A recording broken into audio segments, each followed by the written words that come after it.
Now that our hoop is ready to stitch, you can stitch like this, but you will have this extra bit of fabric which we're going to need for the back of the banner later. If that's bothering you, it's in your way, what you can do is just roll it up like so, and then just secure in the corners with a pin or a safety pin, or some of the Quilting Wonder clips if you've got those, or even bulldog clips, just so that when you are stitching, the bulk of the fabric isn't flapping down. Just makes it a little bit easier to stitch. So it's time to start stitching, and we're going to start with the letters, which is a simple back stitch for all of these letters and the ampersand in the middle. We're going to start with the navy coloured thread. So in your kit you have some lengths of thread that are made up of six strands.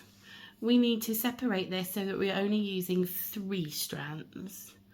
And the best way to do this, because they will naturally be twisted within the thread, is to take out one at a time. So, holding it quite firmly with one hand between your thumb and forefinger, just choose one of the threads and gently pull. You do need to hold it firmly because you will see it will start to, don't worry, if you just pull it through, and we've got 1 strand, and we need 3, so I'm going to repeat that again and again till I've taken out 3 strands. And by separating them like this, you are kind of getting rid of that twist that they will have, which should stop tangling in knots. And then put this section to the side because you'll need that again later, and pick up your 3 individual strands. And we're going to thread our needle. There are 2 different size needles in your kit. You can choose whichever one you prefer.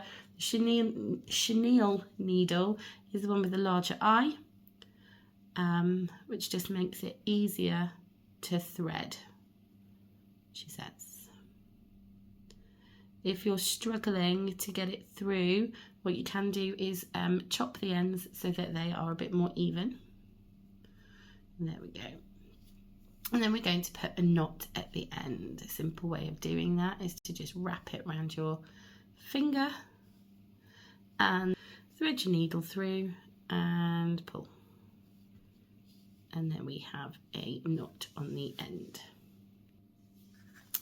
So I'm going to start with the M here, and I'm just going to come up from the back in one corner and take a small stitch. Zoom in so you can see this a bit better. Just take a small stitch about 1/2 centimetre long, and then I'm going to come up again in front about the same length away, about 1/2 centimetre, and pull through. Now, instead of taking the next stitch on, which would be a running stitch, we're going to do a back stitch. So I'm going to take my needle and I'm going to pop it down in the same hole that I finished the previous stitch.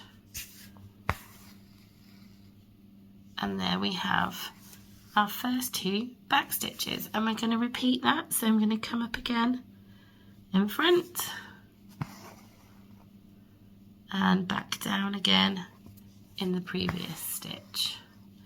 Now remember that this stick and stitch embroidery guide will be removed at the end. It's soluble, so we'll be able to soak it away. So if you do venture a little bit off the lines, don't worry too much.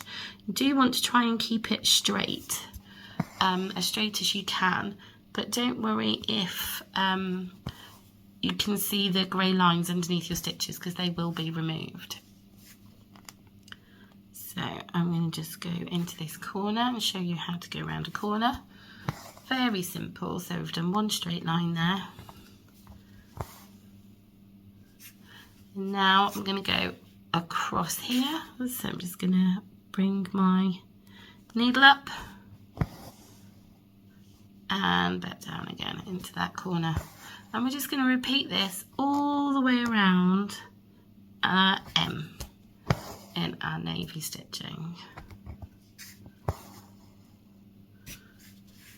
Now, I'm not very happy with this stitch. It's gone a little bit diagonal, so I'll show you how to unpick a stitch if you make a mistake.